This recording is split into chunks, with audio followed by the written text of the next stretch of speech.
नमस्कार दोस्तों, आप सभी का हार्दिक स्वागत एवं हार्दिक अभिनंदन है। आज की इस क्लास में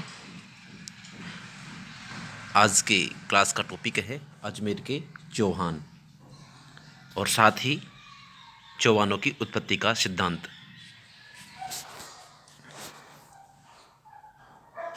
राजस्थान का प्रथम चौहान राज्य नाडोल था।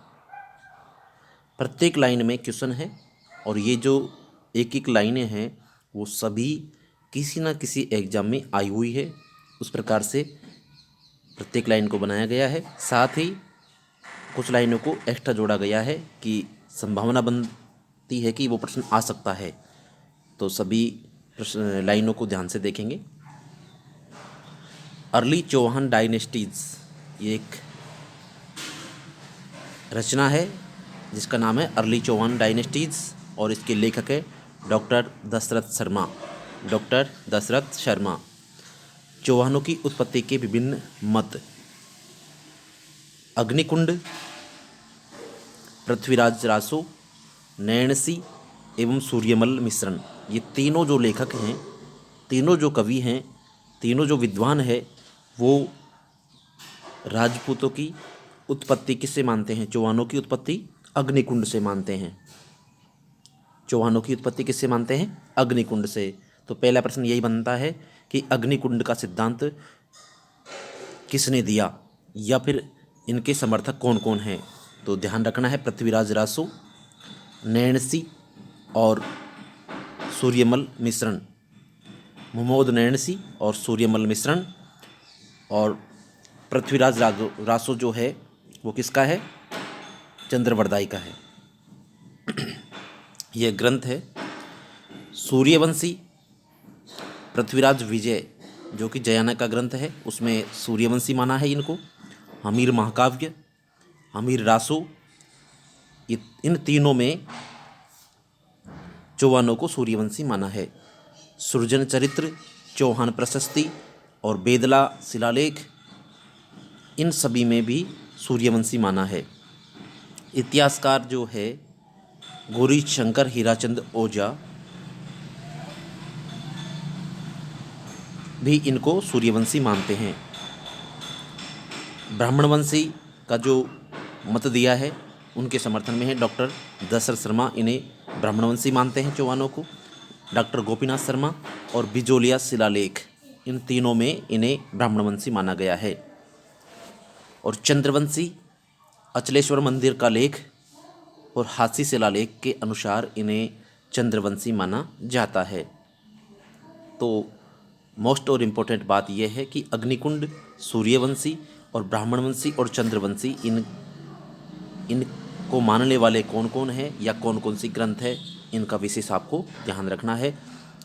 अग्निकुंड का पृथ्वीराज रासो, नैणसी और सूर्यमल मिश्रण है। और सूर्यवंशी पृथ्वीराज विजय, हमीर महाकाव्य, हमीर रासो, सृजन चरित्र और चौहान प्रशस्ति, बेदला शिलालेख, इतिहासकार गौरीशंकर हीराचंद ओझा।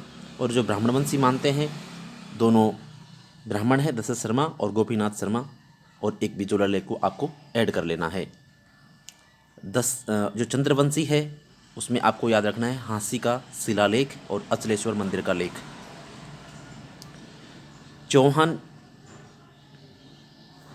जांगल देश, चौहान जांगल देश इसमें आता है बीकानेर, जयपुर और उत्तरी मारवाड़ के रहने वाले थे।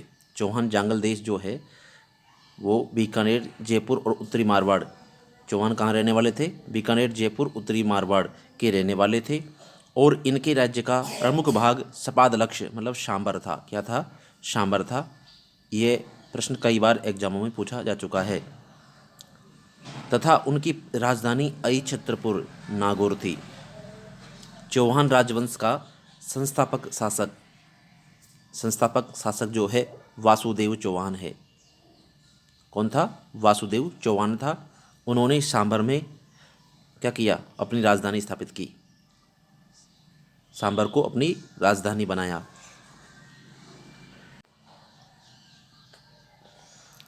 अजयराज ने सांबर के स्थान पर अजमेर को अपनी राजधानी बनाया। ये भी ध्यान रखना है। प्रारंभ में वासुदेव चौहान ने सांबर को अपनी राजधानी बनाया। उसके बाद में सांबर के स्थान पर अजमेर को जो राजधानी बनाया वो बनाया था अजयराज ने। किसने बनाया था? अजयराज ने बनाया था। सपाद लक्स सांबर के चौहान वंश की प्रमुख शाखाएं कौन कौन सी हैं? वो शाखाएं हैं लाट के चौहान, धवलपुरी के चौहान, प्रतापगढ़ के चौहान, शाकंभरी के चौहान, रणस्तंभपुर के चौहान, नाडोल के चौहान, जाबालीपुर के चौहान, सप्तपुर के चौहान। ये इनके चौहान वंशों की क्या है? सांबर के चौहान वंशों की प्रमुख शाखाएं हैं।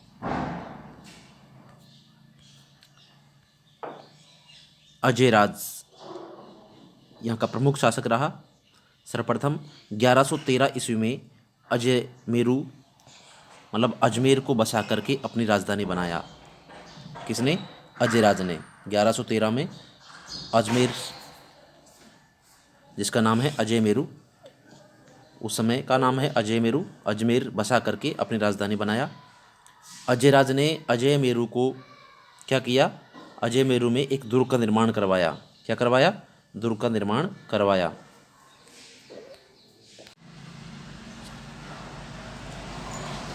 जिसे गढ़बीटली कहते हैं। क्या कहते हैं? गढ़बीटली कहते हैं, जो तारागढ़ के नाम से भी प्रसिद्ध है। गढ़बीटली कह दो या तारागढ़ कह दो, उस नाम से भी वह प्रसिद्ध हुआ है। तथा पूर्व का जिब्राल्टर भी इसे कहते हैं। पृथ्वीराज विजय के अनुसार उसने गजनी के मुसलमानों को परास्त कर साम्राज्य की रक्षा की थी। पृथ्वीराज विजय के अनुसार अजयराज चौहान ने शाकंभरी रियासत का विस्तार उत्तर में दिल्ली एवं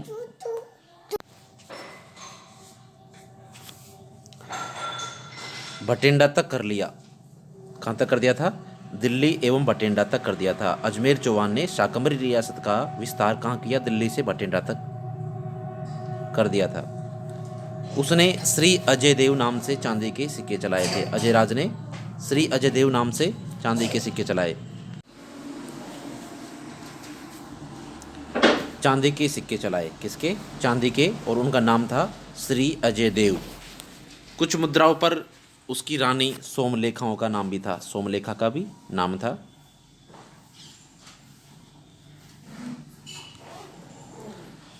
इसके बाद है अगला शासक अर्णोराज। 1133 में शासक बने, 1155 तक रहे।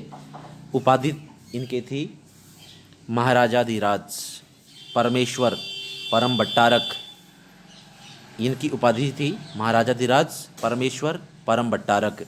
अजयराज के बाद अर्णोराज ने 1133 ईस्वी में लगभग अजमेर का शासन संभाला। 1133 में अजमेर का शासन संभाला। इसने अजमेर में आना सागर झील का निर्माण करवाया। आना सागर झील का निर्माण करवाया। इसने पुष्कर में वराह मंदिर का निर्माण करवाया। अर्णोराज ने अजमेर में खरतरगच्छ के अनुयायियों के लिए भूमि दान दिया। खरतरगच्छ ये अनुयायी थे जिनके, उनके लिए भूमि दान किया। अर्णोराज ने अजमेर में खरतरगच्छ के अनुयायियों के लिए भूमि दान दिया। ये भी इम्पोर्टेंट लाइन है। देवबोध और धर्मघोष इनके समय के प्रकांड विद्वान थे। देवबोध और धर्मघोष क्या थे? इनके समय के प्रकांड विद्वान थे। ये ध्यान रखना है कि देवबोध और धर्मघोष किन के समय प्रकांड विद्वान थे, तो अर्णोराज ध्यान रखना है। और साथ ही ये भी ध्यान रखना है कि देवबोध और धर्मघोष क्या है, तो ये है देवबोध और धर्मघोष प्रकांड विद्वान है, जिनको उसने सम्मानित किया था। क्या किया था? सम्मानित किया था। अर्णोराज ने तुर्क आक्रमणकारियों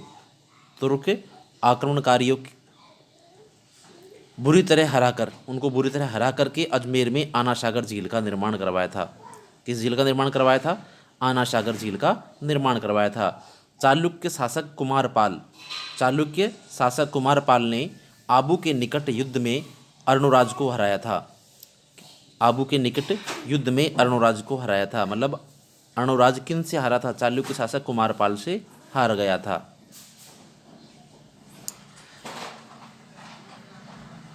इस युद्ध का वर्णन प्रबंध चिंतामणि एवं प्रबंध कोश में मिलता है। किसका? चालुक्य शासक कुमारपाल ने अर्णोराज को हराया। इसका वर्णन प्रबंध चिंतामणि और प्रबंध कोश में मिलता है। उसके पुत्र जगदेव ने उसकी हत्या कर दी थी। किसकी? अर्णोराज की हत्या किसने की थी? उसके पुत्र जगदेव ने उसे मार दिया था, अर्थात उसकी हत्या कर दी थी। 1150 ईस्वी में, कब की थी? 1150 ईस्वी में अर्णोराज चौहान का विवाह गुजरात के चालुक्य वंशीय शासक जय सिंह की पुत्री कांचन देवी से हुआ था। किससे? कांचन देवी से हुआ था। जगदेव 1155 से 1158, विग्रहराज चतुर्थ 1158 से 1163, उसके बाद में अपरांगेय पृथ्वीराज द्वितीय, और उसके बाद में सोमेश्वर और उसका पुत्र पृथ्वीराज चौहान तृतीय थर्ड, जो 1177 से 1192 तक शासक रहता है। विग्रहराज चतुर्थ बीसलदेव चौहान 1158 से 1163, और इसके पिता का नाम था अर्णोराज। उपाधि जयानक भट्ट ने कवि बांधव की उपाधि दी थी।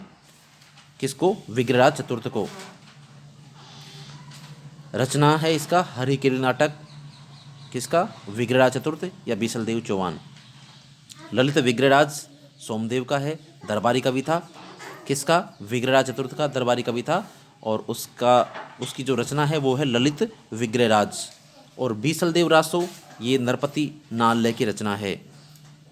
उसने गजनी के शासक अमीर खुसरू शाह हमीर को हराया था। किसने? बीसलदेव ने। विग्रहराज चतुर्थ बीसलदेव ने अमीर खुसरू शाह अमीर को हराया था। दिल्ली के तोमर शासक तंवर वंश को पराजित किया था, और दिल्ली के शासक दिल्ली का शासक कौन था? तोमर शासक तंवर, उसको पराजित किया था। दिल्ली को अपने राज्य में मिला लिया था। विग्रहराज चतुर्थ ने दिल्ली को अपने राज्य में मिला लिया था। उसने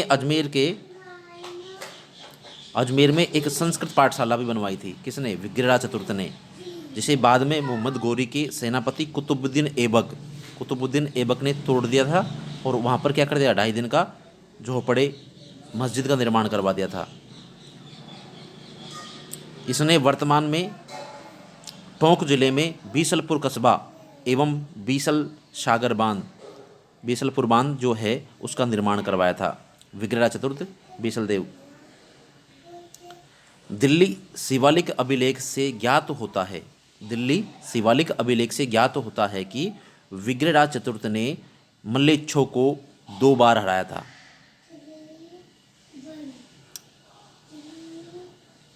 बार मतलब अनेक बार हराया था, और आर्यावर्त देश को सचमुच आर्यों के निवास के उपयुक्त बना दिया था। इसने विजयचंद्र गहड़वाल को हराया था। विग्रहराज चतुर्थ बीसलदेव ने विजयचंद्र गहड़वाल को हराया था। विग्रहराज चतुर्थ के राज्यकाल के दौरान दिल्ली शिवालिक स्तंभ अभिलेख उत्कीर्ण करवाया था।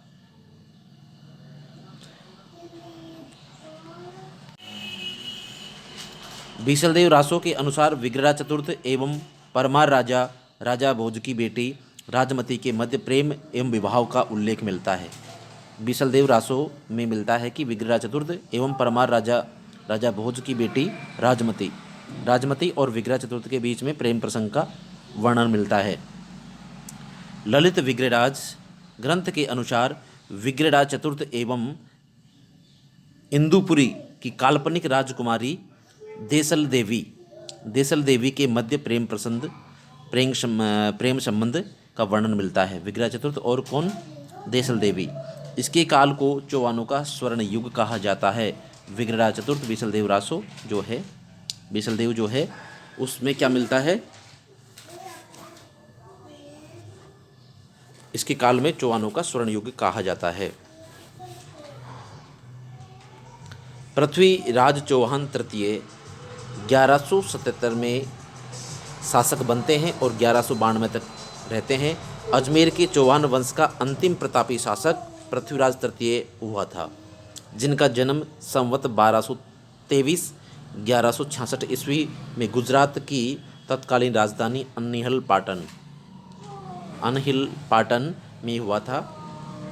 इसने 1177 में लगभग अपने पिता सोमेश्वर की मृत्यु के बाद 11 वर्ष की उम्र में क्या किया था, अजमेर का सिंहासन प्राप्त किया था, अर्थात अजमेर का शासक बन गया था। इसकी माता का नाम था कर्पूरी देवी और बड़ी कुशलतापूर्वक इसने राज्य को संभाला था। उपाधि इन्हें दलपुंगव कहा जाता है, जिसका अर्थ होता है विश्व विजेता, और राय पिथोरा भी कहा जाता है, अंतिम हिंदू सम्राट भी कहा जाता है पृथ्वीराज तृतीय को। पृथ्वीराज ने प्रारंभिक वर्षों में अपने विरोधियों यथा अपने चचेरे भाई नागार्जुन भंडान को समाप्त किया। उससे उसका राज्य दिल्ली से अजमेर तक एक हो गया। 1182 ईस्वी के आसपास पृथ्वीराज ने महोबा के चंदेलो परमार्दी देव को हराकर वहां अपना अधिकार प्राप्त कर लिया। 1182 ईस्वी में पृथ्वीराज ने महोबा के चंदेलो परमार्दी देव को हराकर वहां अपना अधिकार कर लिया। आल्हा और उदल चंदेल शासक परमार्दी देव के दो वीर सेना नायक थे। आल्हा और उदल कौन थे? चंदेल शासक परमार्दी देव के दो वीर सेना नायक थे। सन 1184 ईस्वी में गुजरात के चालुक्य शासक भीमदेव द्वितीय के प्रधानमंत्री जगदेव प्रतिहार एवं पृथ्वीराज की सेना के मध्य नागौर का युद्ध हुआ, जिसमें दोनों पक्षों के मध्य संधि हुई, जिससे चौहान एवं चालुक्यों की लंबी शत्रुता का अंत हो जाता है। पृथ्वीराज रासो के अनुसार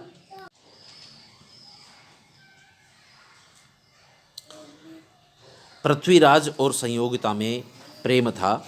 संयोगिता जयचंद्र गढ़वाल की पुत्री थी तथा संयोगिता को अजमेर ले जाकर उसके साथ विवाह कर लिया था। पृथ्वीराज चौहान का समकालीन, सेकंड ग्रेड में पूछा हुआ प्रश्न है, पृथ्वीराज चौहान का समकालीन चंदेल शासक कौन था? तो परमार्दी देव था। ये सेकंड ग्रेड में पूछा हुआ है। पृथ्वीराज चौहान ने चंदेल शासकों भंडारको तथा चालुक्य वंशी शासकों को पराजित किया था।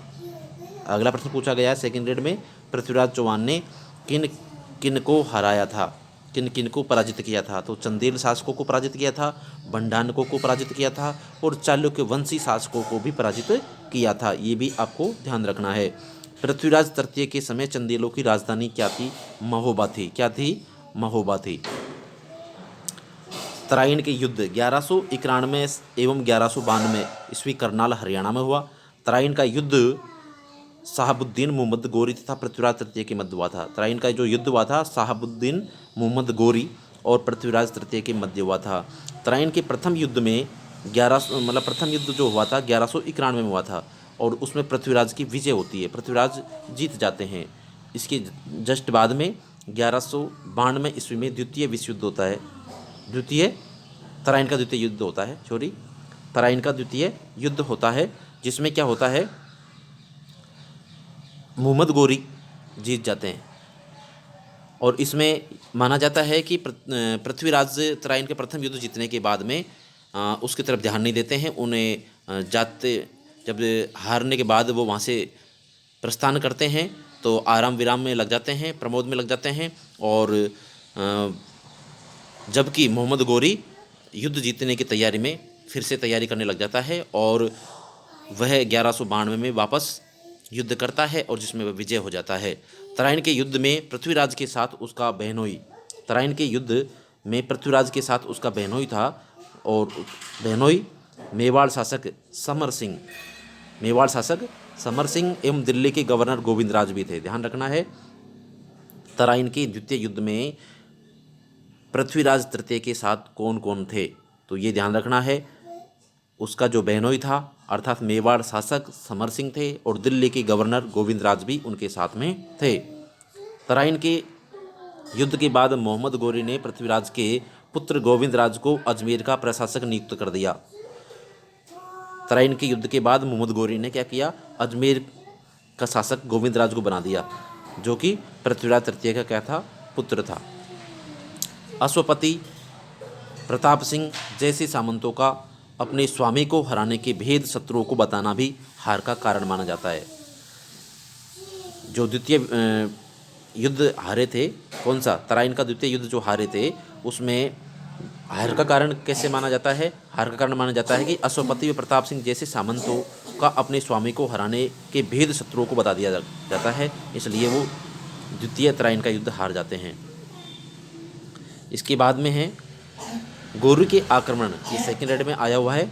गौरी के आक्रमण के समय चालुक्यों को सहायता देने के विरुद्ध पृथ्वीराज तृतीय को परामर्श देने वाला मंत्री कौन था? कदम्बदास था। कौन था? कदम्बदास या कैमास था। तराइन के प्रथम युद्ध में 1191 ईस्वी में राजपूतों के प्रहार से गौरी की सेना में तबाही मच गई थी और गौरी गोविंद राय के माले से घायल हो गया था। भाले से, किससे? भाले से घायल हो गया था। गोविंद राय ने क्या किया? भाला दिया और भाले से वह घायल हो गया है। उसके साथी उसे बचा कर ले गए। किसको? मोहम्मद गौरी को। पृथ्वीराज चौहान ने गौरी की भागती हुई सेना का पीछा नहीं किया, यह उसका सबसे बड़ी भूल थी, बड़ी गलती थी। घोड़ा का जो नाम था वह नाट्यरंबा था, जो नाचने में माहिर था। पृथ्वीराज रासो का लेखक कौन है? चंद्रबरदाई है, इंपॉर्टेंट है, ध्यान रखना है। पृथ्वीराज विजय का लेखक जयानक है।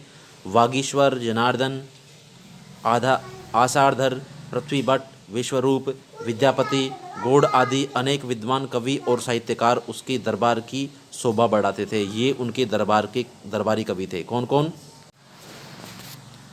वागीश्वर, जनार्दन, आषाढ़धर, पृथ्वी भट्ट, विश्वरूप, विद्यापति, गौड़ आदि, ये उसके विद्वान कवि और साहित्यकार थे दरबार के। 4 बांस 32 गज अंगुल अष्ट प्रमाण, ये वीरोक्ति थी किसकी? चंद्रबरदाई की। ध्यान रखना है, इंपॉर्टेंट है। 4 बांस 32 गज अंगुल अष्ट प्रमाण, ये वीरोक्ति किसकी है? चंद्रबरदाई की है।